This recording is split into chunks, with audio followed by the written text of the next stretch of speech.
Hi everybody, my name is Paul Buitink and today I'm going to talk with my Brussels correspondent Pieter Cleppe, policy analyst of the European Union. This week during a very long summit, an agreement has been reached for a new 7-year multi-annual financial framework, in other words EU budget, starting next year and amounting to more than €1 trillion, plus a separate 750 billion next generation EU recovery fund. We're going to discuss these programs in detail. For example, do we need this next generation recovery fund at all? And is it really tailored to next generations and to recovery? Or has the EU perhaps seized the opportunity to push through a political agenda of European integration on the back of Corona? One that Macron, of course, has been working on for years. Pieter, welcome. Thank you, Paul. For our viewers, a bit more about yourself. Could you say a bit about your background and why you've become such an expert on this topic? Sure. So for a long time, almost 12 years, I've been working for a British think tank, Open Europe. And basically, I've been focusing on EU-UK relations, but also on the eurozone.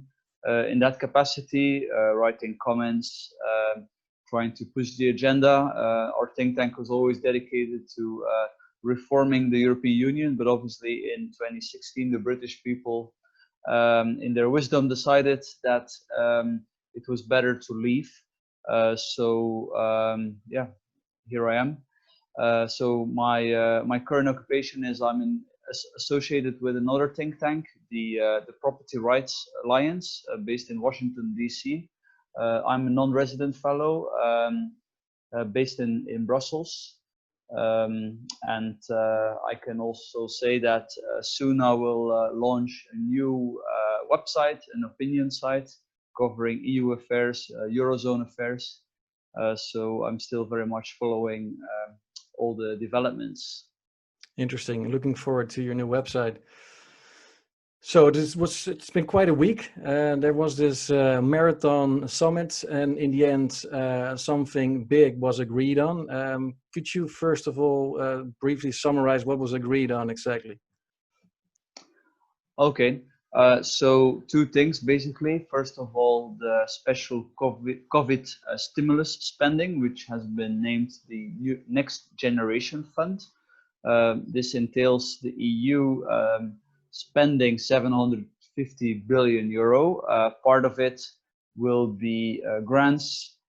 Part of it will be loans to member states based on all kinds of criteria that supposedly are related to COVID, and all that money can only be used in theory to deal with COVID emergency spending. Of course, in the first place, you have to wonder: is it a good policy to spend more money when you're in a crisis? I don't think so. I think if you're out of income, then probably as a private person you will not go on a spending spree. But as we know, mainstream economics thinks differently. They think it's actually a good idea, and obviously politicians very much prefer to listen to that. Now, secondly, there's also a deal on the EU's multi-annual budget. So EU spending has to be agreed every 7 years. This is called the multi-annual financial framework, the MFF. It was, of course, going to be very hard before COVID, everybody thought, because the second biggest contributor to the EU budget, the United Kingdom, decided to leave the club. So the others would then have to pick up the tab. Now, after all, what we see is that the EU budget will be about as big as it was before. It will amount to 1,000 billion euro, so 1 trillion euro over 7 years, despite the fact that the UK has left. Now, how did they pull that off? Because there was a lot of opposition, especially there was another European summit in February where they failed to reach an agreement. Well, I would argue they basically, instead of deciding to once again collect the money with the member state, decided to start issuing joint debt. So basically, the EU has been doing that before, particularly in 2010. They decided to have a special bailout fund called the EFSM, whereby they would jointly raise funds that were then distributed to Portugal and Ireland in terms of emergency loans. This was not the eurozone fund, this was an EU fund. Actually, the UK has indirectly also lent its creditworthiness for that, and you can say that was some kind of a precedent where the EU has been issuing joint loans. Of course, there's also the European Investment Bank and some embryonic EU joint borrowing, but I don't think it's exaggerated to say this is quite historic. People say this is the EU's Hamiltonean moment. Those are people that actually think that Hamilton was a good guy. I have my doubts about it. I don't think joint debt is a good thing, simply because it facilitates going into debt. And if there's one thing that Europe is suffering from, it's excessive debt. But that's the big novelty. Yes. Yeah, interesting. And for me to understand properly, is this now already a done deal, or does it still have to be approved A, by the European Parliament, or B, by the national parliament? Well, the European Parliament will definitely have to approve. Now, I think it's very unlikely that we'll reject it. I mean, they will definitely they will bark, but they will not bite like always. They will try to guide the process. And to maybe extract some more concessions. The EP, just like the European Commission, is actually quite unhappy about the multi-annual financial framework. They think it should be bigger, even if indeed we have seen that there was a deal on the stimulus. National parliaments, I don't think they will have to be involved. I do think that a government can decide to voluntarily let a national parliament have their say about this, but this is not an international treaty, which like some of these international treaties, some of these EU treaties have to also be ratified by national parliaments, and that's not the case here. Okay, because considering the amounts involved, I would argue that it would be democratic and just to let national parliaments also have a say. And of course, you could argue, okay, the coalition in many countries has also the ruling majority in parliament, so it could just be a ticking box exercise. But especially in Holland, since it goes very much against what was agreed upon in the coalition in 2017, we would not have common debt. We would not make steps towards a transfer union. All of these things are, of course, completely disregarded in this agreement. So I would say the voters, or at least Parliament, because a referendum is, of course, a next step, but at least let Parliament also look at this deal and have a say.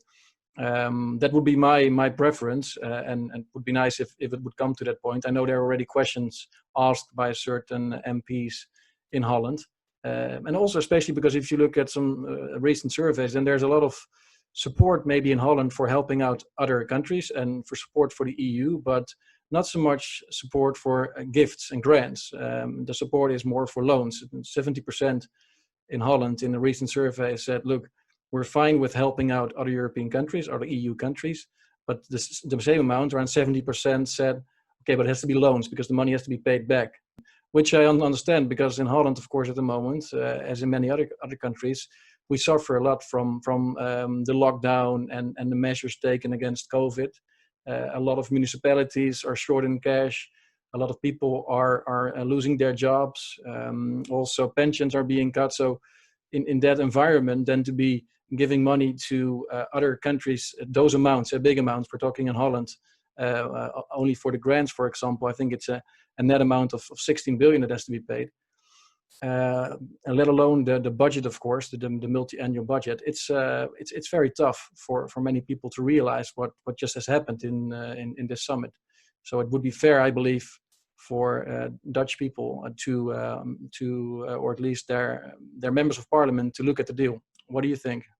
Well, absolutely. I mean, for a start, I don't think it makes sense to fight the crisis with more government spending at the national level. So certainly not at the EU level, where you have the problem that it's actually not really democratic, that Dutch taxpayers are sending cash to the governments of Italy and Spain, over which they have no democratic control. I mean, there will be some kind of a procedure with this COVID stimulus, with the Dutch government being able to submit the question back to the other European leaders if they think that that the money has not been used wisely, but it's all very weak. Also, if you're actually, I mean, if you're wondering, okay, EU spending, you can be in favor or against, but how is it working today? Then I think the honest conclusion is that it's not being spent in an optimal manner. 300-400 billion out of that 1,000 billion is going to agricultural spending, the common agricultural budget. A lot of that money is going to agricultural landowners. So back in the days, the EU would subsidize agricultural production. As a result, they had overproduction.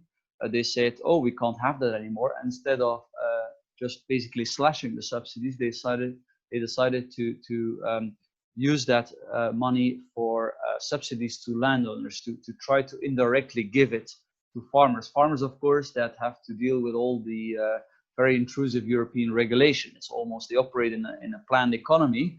So I have some understanding for them. But of course, the solution would be to both slash the public planning to liberate our farmers, and at the same time also slash the subsidies and reduce taxation. Now, what we see, the New York Times had an article about that, is that in countries like Hungary, like the Czech Republic, a lot of that agricultural money ends up with the elites, with oligarchs that are sort of swarming around those in power. The New York Times article specifically documented how the Prime Minister Orban was really using this to reward his friends and to increase his power. What we see is that in the south of Europe, a lot of the regional funds end up in the wrong hands. So regional spending is the second biggest spending post in the EU budget. A lot of that money is basically strengthening the mafia, according to a study published by the Italian Central Bank. So I think that is a credible source, right? Also, if you look at, okay, these regional funds that are supposed to promote convergence are supposed to make sure that the economic gap between East and West, North and South in Europe becomes smaller. If you look at the results, then the results are not very good. Most economic research concludes that these regional funds have failed to promote convergence. So, and the rest of the EU budget is going to a lot of bureaucracy. I mean, we know the stories about enormous waste in European bureaucracy. Like they have all kinds of agencies that are often duplicate themselves. Here in Brussels, you have, for example, the Committee of the Regions, the Social and Economic Committee. They have a lot of staff, they pay pensions. I mean, they barely play a role in policy within the European Parliament. There's also many scandals. They have a second pension fund on top of their regular pensions. Every MEP gets a salary, but then on top of it, they get around 4,000 euro on their personal bank account. So I can go on and on. There's so much waste in EU bureaucracy, and thereby I don't want to say that bureaucrats should not be paid well. I think if you pay peanuts, you get monkeys, right? So I'm personally still in favor of the EU in principle, but the way it's implemented is actually turning many people against the whole project. And to make a long story short, if you see how the money is spent at the moment, it's very, very problematic. There's also the European Court of Auditors publishing reports about this. This is the EU's own auditor that is highly critical of EU spending. So you would expect, okay, maybe first let's reform current spending before we decide another 750 billion. But that's obviously not what our politicians decided. No, exactly. So it's instead of reducing spending or being more wise about spending, we're actually almost doubling the amount that they're going to spend. But of course, then the argument is, there's a crisis, Corona. We need to do something about it. So, do you think it's probably a little bit of a stupid question, because I know your answer already. But do you think the Corona has been abused or misused as a reason to come up with this huge fund? Well, absolutely, and never waste a good crisis. And sort of the genius, I should say, the evil genius behind the scenes here is German Chancellor Angela Merkel, because not only did she fold to French demands, relentless French demands for joint debt issuance in Europe, but also she did then work together to sort of convince her own party, push it through. I mean, we all know that this was always what Merkel wanted, but I mean, I highly doubt that this is economically desirable, and I also think that there's a very thin democratic mandate for that. People say, "Oh, Merkel is very popular." Yeah, sure, because in a crisis, people rally around the flag. But I'm pretty sure that if you look at what people think in Germany of just transferring money to basically other democracies in Europe that they cannot democratically control themselves, I think we know what the answer will be. Yeah, the most honest way would be just to send a tax bill to citizens, so they would understand upfront what the amount is going to be. And of course, now it's being spread over 30 years, and there's all sorts of ways to kind of hide the pain. And maybe also, of course, you can argue, okay, it's 30 years, so all in all, it's maybe not that high of an amount, and it's not going to be that painful for example, Holland or Germany. But maybe it's more symbolic then that for the first time, or maybe not before, but now for a big amount, common debt is issued. There will be EU taxes. So maybe in the grand scheme of things, these amounts are relatively small if you spread it out. And but it's the step taken by the European Union towards an ever closer union that maybe is the most striking here. If you look at the amounts, so the EU budget is around 1% of EU GDP. So the EU spending will remain more or less at the same level. But of course, we have that for a few years, that 750 billion on top of it. Now it will be borrowed, so it will be paid back over many years. That's one. So indeed, in terms of GDP, this is not gigantic. It's like you say, it's a precedent.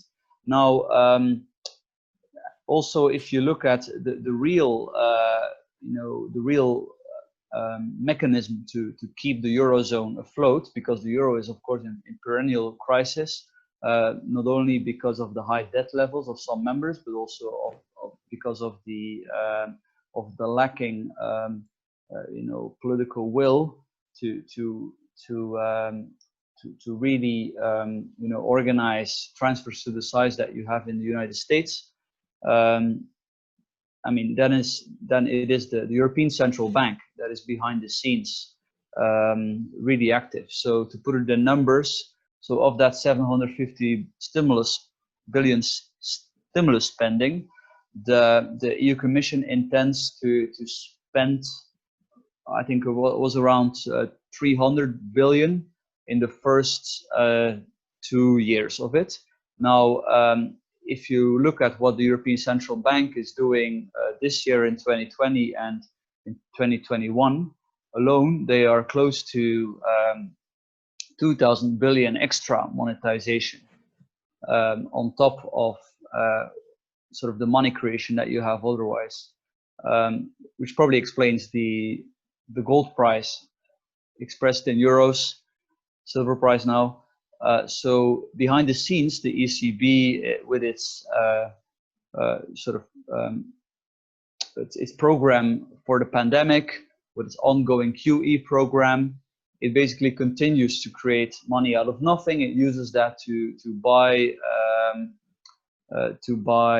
bonds of struggling European countries, struggling European governments, and that is as well also very undemocratic. Also there you could say, okay, fine, you can say that we need to sustain spending for some reason, and let's have a Keynesian approach. But then the honest way would be to just tax people, just send a direct straight tax. Look, we want to keep spending, so this is going to cost so much. But of course, there is no democratic support for that, so they have to do it through the back door, through joint European debt issuance, through ripping off savers by creating more money at the ECB level.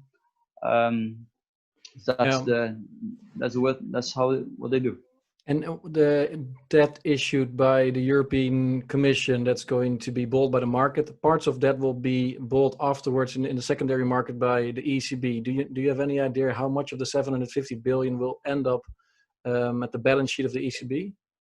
Well, I don't think the ECB has already said that. I think the only agreement now is that the European Commission gets the permission until 2026 at the latest to issue a maximum of 750 billion euros. Of course, it's possible that if nobody wants to buy it, if even China is not interested, that the ECB may actually do that. That would be, no, it's a given, because in the public sector purchase program, the public sector purchase program that the ECB is already running allows for buying up supranational governments, supranational bonds. So sure.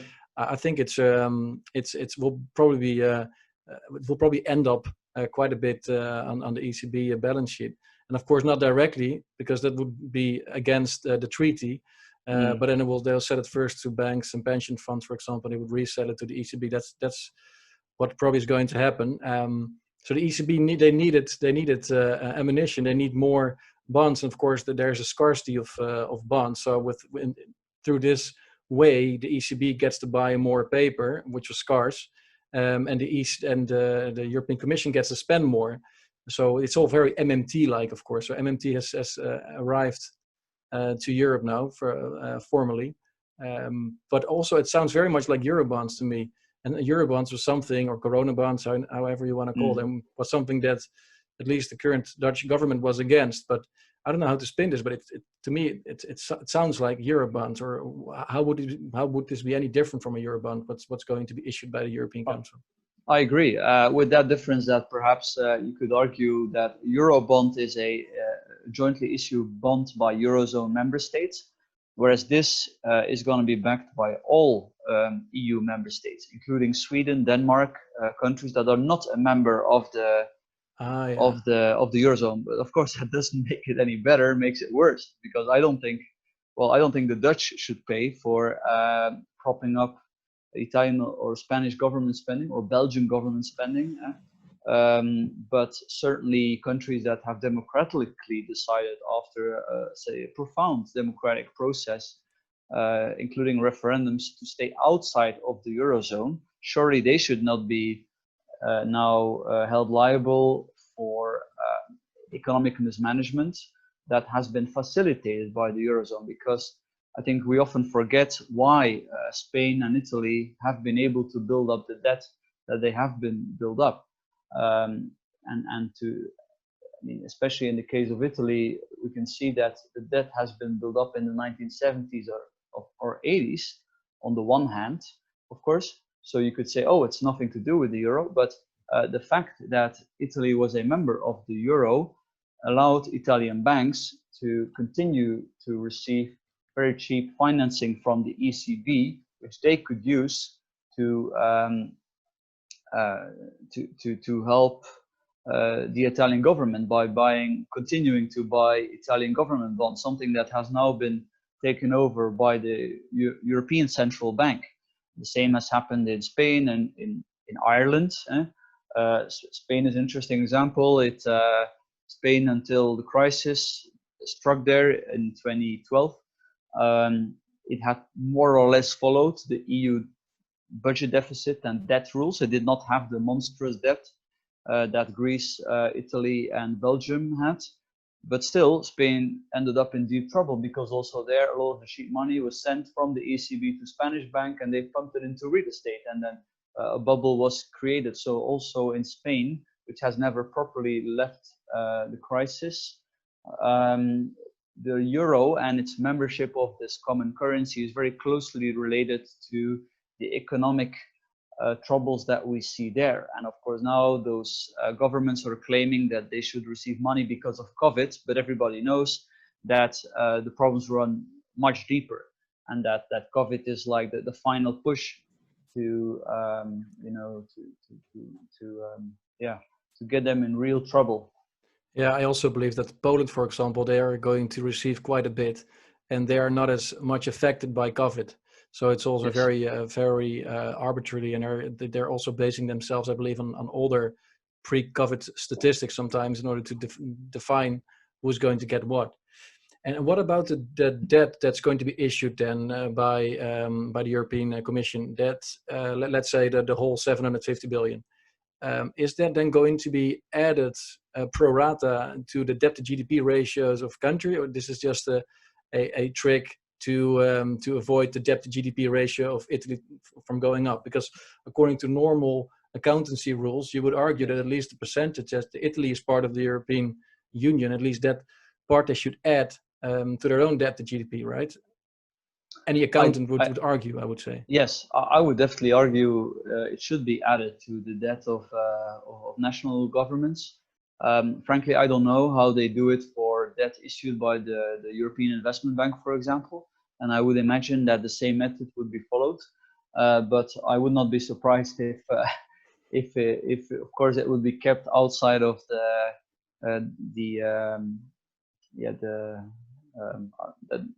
of the measurement of the Maastricht measuring that. Yeah, but because let's say someone leaves the European Union or the eurozone, or then all the other members are jointly and severally liable, right, for the debt issued by the European Commission. Absolutely. That's just how it goes. Then if a country then would leave, then at the moment you have that discussion with the capital of the ECB, the UK, or the Bank of England, I think, has some capital in the ECB. Same with the European Investment Bank, and then the assets and liabilities are basically then being sorted when a country leaves. So if the Netherlands would leave or Sweden would leave the EU, then indeed they would in theory have to sort out, okay, you're leaving, but you have a bit of debt that is actually the debt of the EU that you have to pay. I mean, in the Brexit discussion that was also under discussion, the EU is legally not allowed to go into debt. So even some people claim, probably correctly, that this whole agreement now is illegal. So who knows? It will be go all the way up to the European Court of Justice. Now, there is something called unpaid bills. Basically, a mountain of unpaid bills. I think it amounts to 300 billion euro. It's called reste à liquider in French. What is still to be liquidated, translated. And this reste à liquider also was something that had to be sorted in the Brexit discussion, because the EU countries, the EU 27, were arguing rightly against the UK. Your government has approved all these payments, but they have not been sorted, right? So we haven't received that money here at the EU level. So before you leave, you have to sort that bill. So you would have the same discussion, except that now it would be actually openly the debt of the EU, and not some hidden debts that they only discover or recognize as debt when it's actually at their advantage, when the member states are leaving, and then they suddenly say, oh, actually we do have debt. Yeah, I see it. And also like Target 2, for example, could be a hot topic for when some state tries to leave. So the more debt there's issued, the more programs that are being created, the more difficult it will become to leave the eurozone or the European Union, for that matter. And I guess that's always the driving motive to keep on expanding, and until we reach a point, and maybe we're there already, we say, okay, it's impossible to break up, it's impossible to change, let's just go along with it. That's probably what they call next generation, because they hope that the next generation will be completely brainwashed to accept everything the way it is. A fascinating discussion. I was also wondering these Maastricht norms that countries they should of course not have more than 60% debt to GDP. The deficit should not be more than 3%. All these rules, of course, have been completely disregarded. I guess we can now forever throw them in a dustbin, or are they going to be used also in conjunction with this this new facility? Paul, the European Commission still holds up the pretense. Of course, now in the crisis, part of it has been suspended, or there's more leniency. Already before, the EU had basically come up with extra rules to try to water down the existing rules. One of the innovations in 2011 with the fiscal compact, which was presented by the media as a European treaty to better police these Maastricht deficit rules and EU debt rules and deficit rules. Now this fiscal treaty already included the notion of a structural deficit.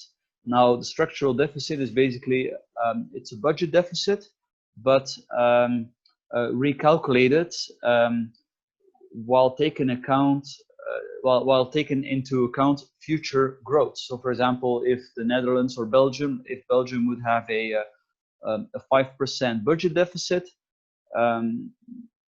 the Eurocrats would then calculate that Belgium will grow 5% in the next 5 years. So actually, that minus 5% budget deficit is not a problem, because the structural deficit is less than minus 0.5%, which was, I believe, the limit to declare a structural deficit unsustainable. So anyway, the notion of structural deficit is basically something that is fair game, a playground for statisticians and people that want to mess around with the statistics. So to reinterpret, that the budget deficit is actually not that problematic. It's a creative accounting. Apart from the fact that, of course, GDP calculation is already very shady, because if a government pays 5 times as much for, let's say, a new train, then this is calculated as as GDP growth, even if the taxpayer has been ripped off. So it's a real palace of mirrors that they are trying to create. And with the ultimate goal to never basically have to cut spending, to live according to their incomes. Yeah, so they added a few mirrors and they added some smoke too, I guess, and maybe a few extra floors. Impossible to get out. What do you think we can do? Like as a country, Holland, I assume we could also, as a defensive mechanism, just create more debt, just try to become on the same level as Italy and Spain and France and Belgium, and that money we could, for example, we could invest in other assets, other currencies, companies, gold. I don't know. That's a protection. A country, of course, especially when your debt to GDP ratio is relatively low, like Holland, could do in order to compensate or to defend against future spending and debt issuance from the union. Is that something you would advise? This is actually a very good question. Indeed, some people may argue, okay, why not join the party as long as it lasts, and then we'll see. Okay, that's one view. I don't think that's correct, for the simple reason that I think it's still possible that the eurozone breaks up. Of course, I would never dare to predict when, but I think it's clear for everybody that there's lacking political will to organize mass-scale transfers. You see that in the success of populist parties. Of course, people who disagree with that will say, "Oh no, you're wrong. Look at the great deal that they just have agreed." But then, of course, in the grand scheme of things, these are still relatively minimal amount. It's mostly the precedent. So I'm pretty sure if you would have a big crisis in the Netherlands, for example, with pension funds going bust as a result of the low interest rate, who knows?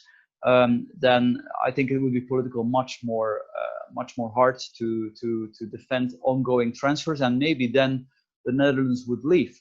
Now, if the Netherlands would leave, and it would introduce a new government currency. I mean, I'm not a big fan of government currencies, but I think if you have a government currency, it's basically to have it better to have it as decentralized as possible. So the more decentralized it is, the harder it gets for the government to abuse it to finance government spending. That's why I'm against the euro. Now, realistically, the Netherlands would then introduce a new government currency. Now, if the Netherlands then has a relatively low debt, if the Netherlands then has a lot of gold, if they have their gold on their own territory, I think there will be a lot more trust in the new currency than if that would not be the case. So I think the best preparation for any eventual eurozone breakup, which will always be very traumatic, which I think is very, very hard to organize in an orderly manner. Some people have made plans to do that, but I think it's very hard. I think that's the best way to prepare for all this. Even if people may say, "Oh, we are actually being very prudent," and others are basically now profiting from that. But I agree that it would make sense to already bootstrap your new currency by having the right assets to back it up, like, for example, a good chunk of gold. But at the same time, wouldn't that also then make sense to have a lot of euro-denominated debt, which will be kind of useless or valueless in the future, and then use the money that you get by issuing that debt to start building up your asset base? Well, let's say you build up a lot of debt in euro. I mean, then there's a risk that if there is a default, I admit maybe for the Netherlands that's less of a risk, but let's say the Netherlands would really go crazy and would basically build up a huge debt mountain, because it's assuming that the euro will break up anyway, so why not live it up? Well, then of course it will default, and it will damage its creditworthiness. So if the Netherlands would not do that, it will be known as a much more trustworthy partner. So its future creditworthiness will be much better. So the interest it will have to pay will be much lower. I guess that's theoretic. I mean, what we see is that even Argentina, that has defaulted, I think a few years after the default, it already was able to issue a 100-year loan. So maybe I'm just following the theory too much, but I do think in theory, if you mistreat investors and if you build up a lot of debt and then default on it, it will follow you at your next endeavor. So yeah. I would not think it's a good strategy. Okay, but at the same time, Holland is already severely liable anyway for all the debt issued by the European Commission, capital shortage in the ECB. So it doesn't matter if we join the party or not. The people will come knocking at our door if the whole thing breaks apart anyway. But anyway, potentially. It's interesting. And final question, because we talked a lot about Netherlands, very selfish, of course, because I'm Dutch, but you're Belgian. Was this a good deal for Belgium or not? Oh, not. Also, if you look at sort of what will Belgium get out of it, what will they get back? I forgot the exact figures, but also there's like a gap. I think the Belgians only get 1/3 back or something from what they have to put into it. So yeah, I don't think it's a good thing. I think Belgium has enough debt already, so to then have more, common debt with, with its EU partners is not the right policy. People may say, yeah, but Belgium is hosting the capital of the new empire, so why not, try to promote that new empire as much as possible? But even that would not be a right estimate. I mean, I live in Brussels, and many Eurocrats here and people in the Brussels bubble, they think that the only thing that's keeping the Belgian economy up is the presence of the EU institutions, but the EU institutions only account for 15 or 20% of Brussels GDP, let alone Belgium GDP. Of course, Belgium is extremely dependent on, let's say, the good aspects of the EU, the fact that it's an open framework for trade. And I refuse to believe that if the EU would collapse, that France would be as open to Belgian companies, to Dutch companies as today. I mean, for the UK, it was a different trade-off. Perhaps for Scandinavia, it's a different trade-off. But I do think that definitely for the Benelux countries, for France, for Germany, despite all the downsides of the European Union, it's still better, to have it. But I always distinguish the EU from the eurozone. I think the EU is fundamentally, despite its defects, is a good thing, whereas the eurozone is a debt machine, and it's. I fear it will ultimately destroy the EU. Yeah, it's good that you make this distinction, because a lot of people may think that we're dead against the European Union. But I agree with you. I have very strong doubts about the eurozone by now, and my sentiment towards the European Union is that I want it to change, to become more a trade bloc like it used to be. But it's good that you make this nuance. And with regards to Belgium, it seems like you guys have been treated like a Northern European country, even though you are actually more of a Southern European country. Yes. Maybe you should have joined the frugal 5 or 4 and become the 6th. Yes, I think we should have, but that's not what our Prime Minister decided. No. She's very close to Charles Michel, who's the European Council President, the chairman of the governments. So I don't think there was ever any chance that she would go against him. I mean, yeah, and we met each other 9 years ago. We found out before we started the conversation. It was a gold conference, funnily enough, because now we are almost on the same level as we were, I think, 9 years ago. Do you think it's still a good thing now to ride the gold wave as a individual? If you're worried about inflation, about the way the European Union is heading, you think it's a good thing to buy gold?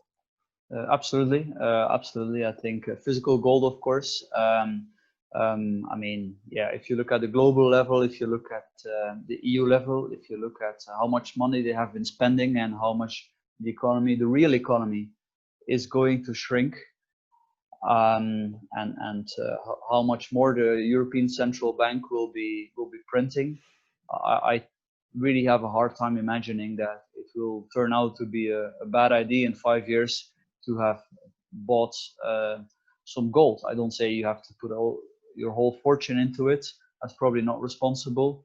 But I'm always surprised if I even only talk to people that are, let's say, on my side of the argument politically, and have big problems with the ECB and are very wary with all that government spending. How few of them have actually bought some physical gold.